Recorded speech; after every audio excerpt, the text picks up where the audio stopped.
Viking Life, Chapter 4.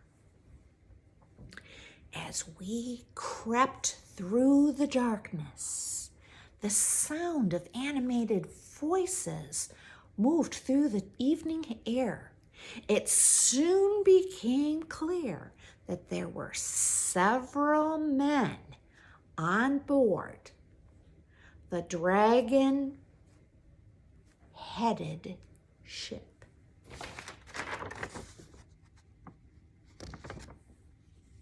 Dragonhead.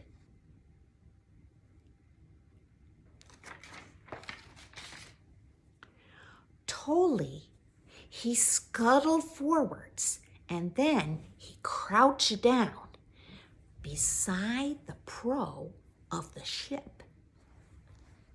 I followed, keeping close to him. In the darkness, the light from the ship cast a glow across the carved dragon head. It was hard not to imagine this ferocious beast real. As the lamp flickered across the face, I couldn't help thinking it was staring at us.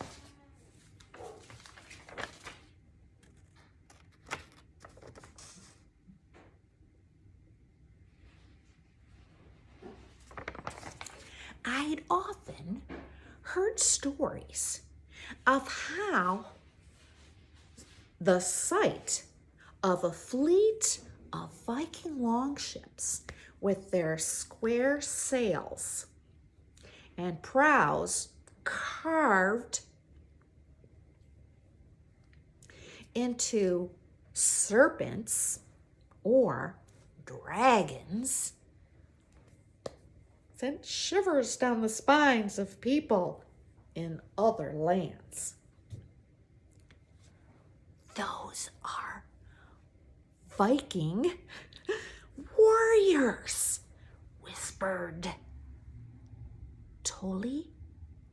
It sounds like they're getting ready to go on raid.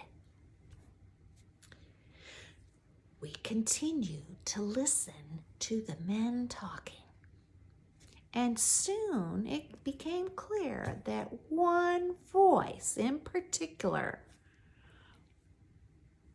stood out from the rest. Let's peek over the edge, said Tully. No, it's too dangerous, I said. We're not supposed to be here. Oh, come on, Bjorn, urged Tully. I think Lord Toki is on board the ship.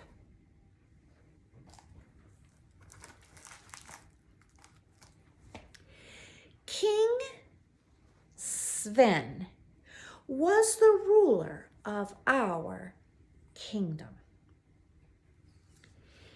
His cousin, Lord Toki, was his closest friend. Lord Toki was known to be a fierce warrior who had led many successful raids in lands across the ocean. The people of my kingdom respected him as an honorable and loyal lord, but these were not good times for us.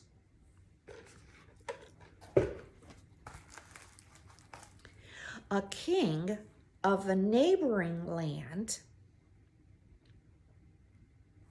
King Harold, had decided that King Sven was now his most hated enemy.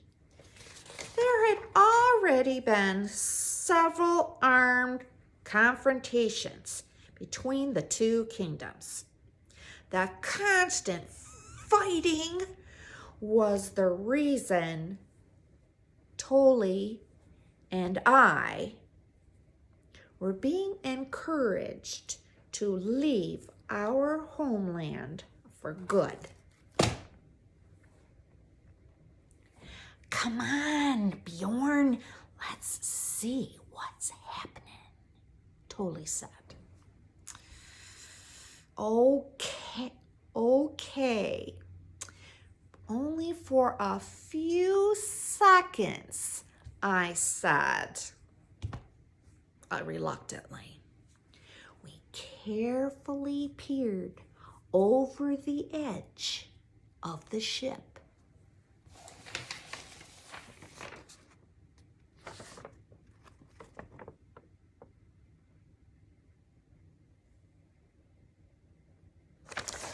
Fortunately, our heads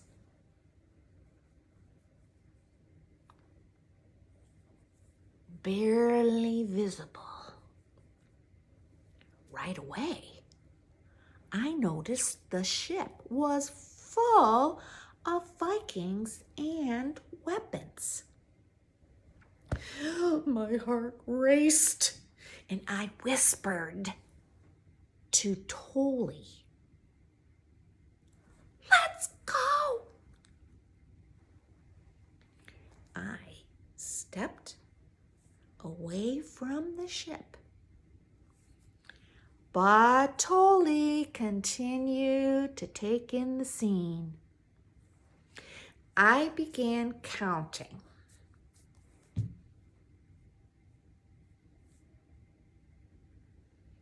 And when I got to 10, I pulled Tully from the edge, despite his wiggling and protest. We both crouched down again in the darkness, trying hard not to breathe too loudly. Then, without warning, Tully grabbed my shoulder and pulled me farther along the wharf. He stepped quickly but softly into an empty rowboat, bobbing down in the water about 20 feet from the warship. And then he pulled me in after him.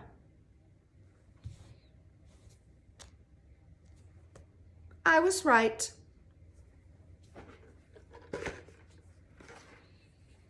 Lord Toki is talking to the men about his plan to go to England, Ireland, and islands in the sea surrounding them.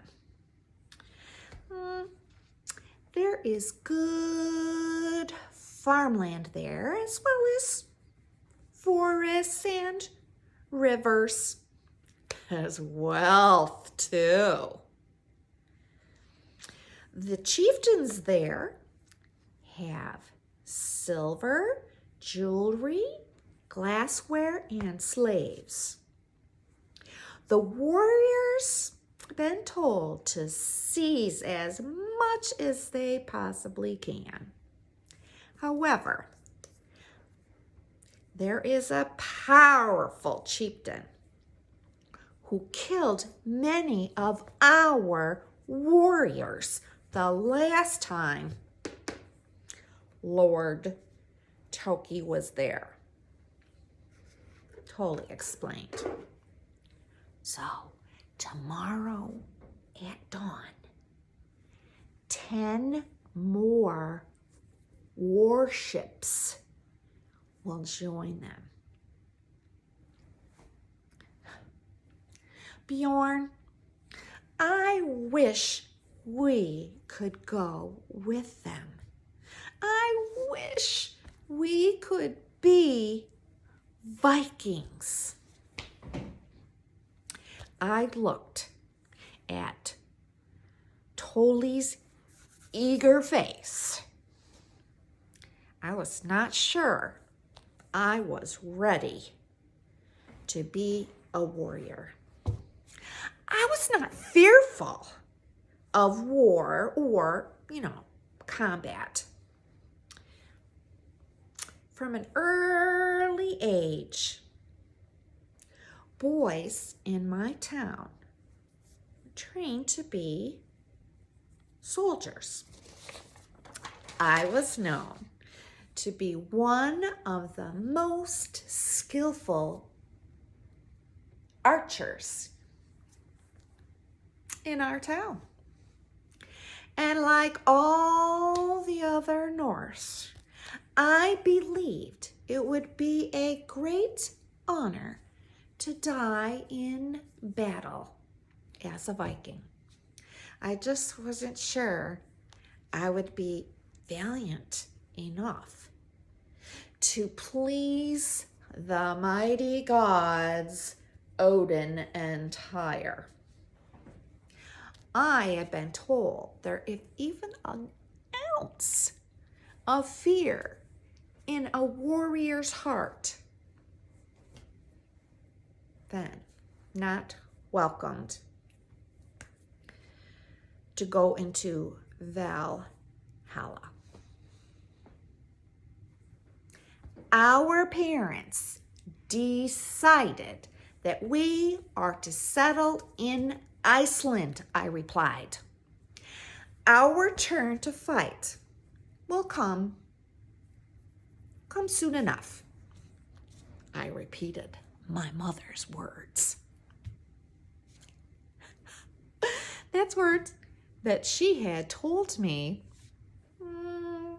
at an early age when I wanted to know when I would become a Viking warrior.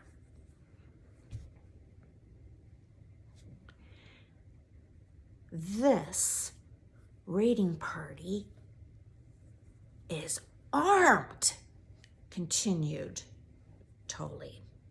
Besides bows and arrows, those men have battle axes, swords, spears, and daggers.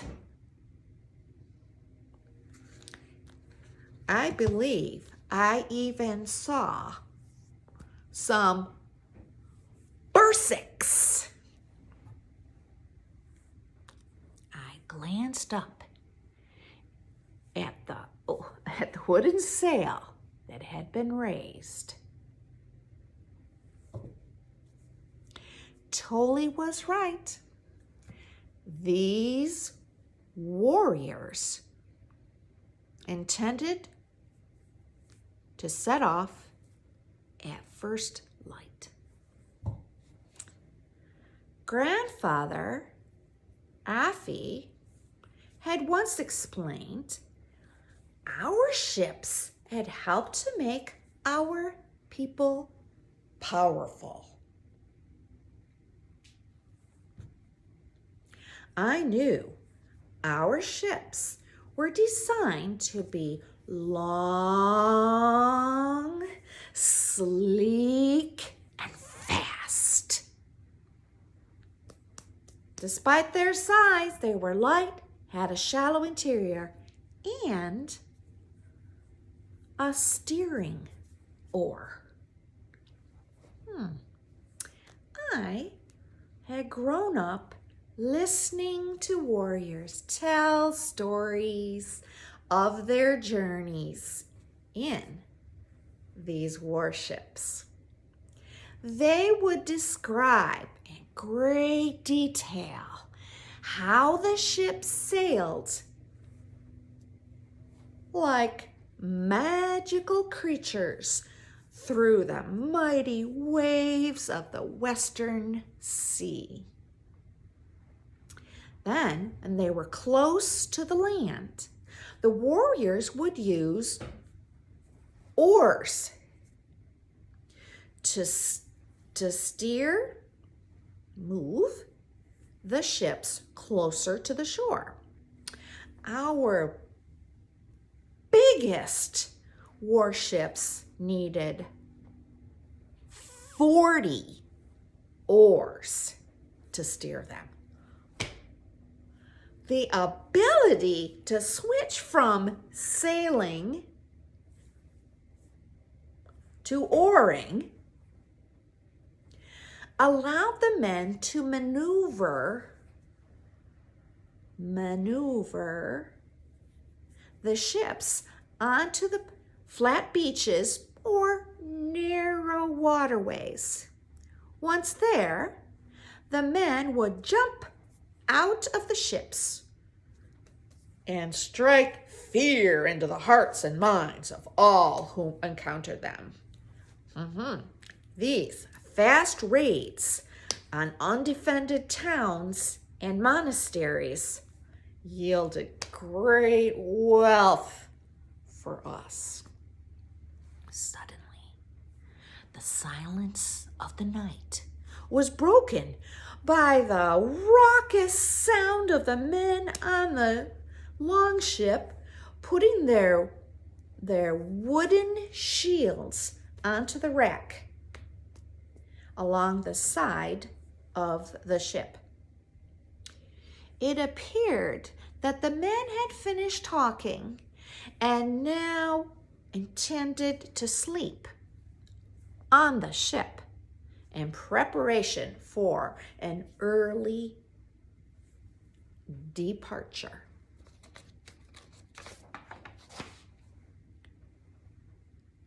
Tolly, we should go, I said urgently. Okay, said Tolly reluctantly. I would do anything to go with them, though. Tolly said sadly. You are going to Iceland with me. Now, let's get going before Grandfather Effie comes looking for us, I said firmly. And then with that, we stepped out of the rowboat and onto the wharf. Crouching down in the darkness, I said, on the count of 3.